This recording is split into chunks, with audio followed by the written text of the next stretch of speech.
Hi everybody, happy Monday. I'm KHOU 11 meteorologist Pat Cavlin here with a look at the tropics. Every night we do this at 8 o'clock through the peak of hurricane season just to keep you in the loop with what's going on out in the Gulf, the Caribbean, and the tropical Atlantic. And you'll be happy to know that there's nothing going on in the Caribbean or the Gulf. We do have one system that we're watching in the Atlantic, but that is not going to be a threat to anybody.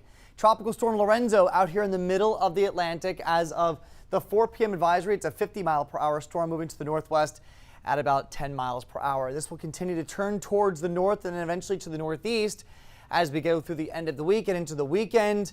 By that point, starts to curve on itself, and I think it runs into cool enough water that it will start to fall apart before it impacts anybody. So yet another fish storm in the books for the Atlantic hurricane season. Now, typically, I've talked about this other nights, just a refresher, as we go deeper and deeper into the fall months, it becomes a little more likely that we see tropical development in this part of the world, our backyard.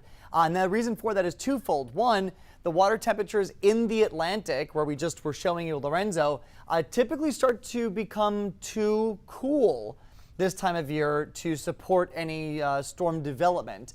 Right now, water temperatures are obviously still warm enough, but as we go deeper in October and then eventually into November, the water temperatures drop below that threshold for tropical formation. The other factor in determining development out in this part of the world is cold fronts. We get cold fronts this time of year. They move offshore.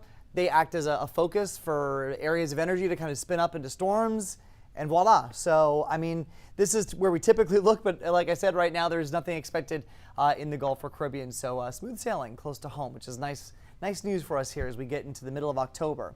Peak of hurricane season, again, a month away, or at least it was a month ago. We're now here getting towards the middle of October. We are rounding our way out of the peak of the season, and by the time we get to the end of the month and the beginning of November, the odds for development, or at least impacts for us here in the United States, really start to drop. And again, it's just tied to the phenomena of cold fronts moving through. And as those fronts come in, they're very proficient at sweeping things out to sea and away from land. So that's what we got for you. Nothing in the Gulf, nothing in the Caribbean, and just one storm in the Atlantic that's going to stay out to sea.